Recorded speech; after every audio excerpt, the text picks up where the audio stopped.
রান্না হয়েছে খেতে দেবে? আজকে চলে এসেছি আমি নিয়ে। এই দেখো গরম গরম ভাত, তার সঙ্গে একটা তোর পছন্দের জিনিস আছে, কি বলতো? কি হচ্ছে? না, মাছের তেল পটকা ভাজা।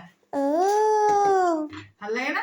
খুব ভালো গরম লাগে। ভাতে খুব ভালো লাগে। আমি না এটা একটু গোল গোল করে ভাজতে গেছিলাম, কিন্তু মাছের তেল গোল হয় না, এরকমই হয়ে গেছে।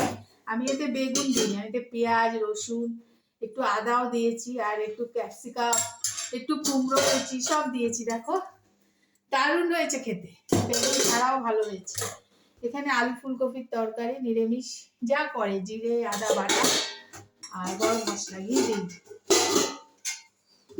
এই দেখেন, দেখো পাবদা মাছ। পাবদা মাছটা আমাদের একদম জাতীয় মাছ হয়ে গেছে।